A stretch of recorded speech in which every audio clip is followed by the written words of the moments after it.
Hamas के साथ ceasefire जारी है। लगातार कैदियों और बंधकों की रिहाई भी जारी है।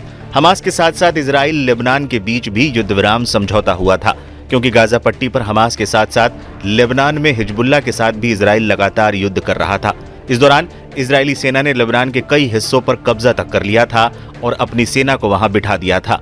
इजराइल लेबनान के बीच समझौते के तहत इजरायली सेना को लेबनानी सीमा से वापस लौटना था, लेकिन 1 महीने से ज्यादा समय बीत चुका है, लेकिन इजरायली सेना अभी भी लेबनान के कई इलाकों में मौजूद है। मध्य पूर्व में बढ़ सकता है तनाव।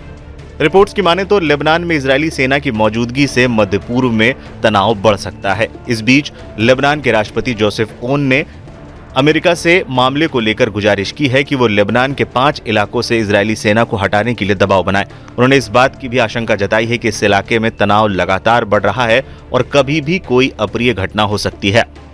राष्ट्रपति ने अमेरिका से की ये गुजारिश। लेबनान के राष्ट्रपति ऑफिस की ओर से जारी किए गए एक बयान के मुताबिक ऑन ने बेरूत में कांग्रेस सदस्य डेरेल इस्सा के नेतृत्व में अमेरिकी कांग्रेस प्रतिनिधिमंडल के साथ बैठक के दौरान ये बात कही थी। ऑन ने वॉशिंगटन से यह आग्रह किया है कि वो इजराइल पर दक्षिणी लेबनान में उसके कब्जे वाले 5 जगहों से पूरी तरह से हटने के लिए दबाव डाले।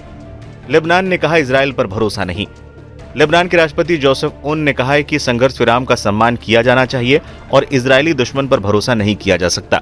हमास ने 7 अक्टूबर 2023 को इजराइल पर हमला किया था और इस हमले के अगले दिन ही हिजबुल्लाह ने इजराइल में रॉकेट, ड्रोन और मिसाइलें दागनी शुरू कर दी थी।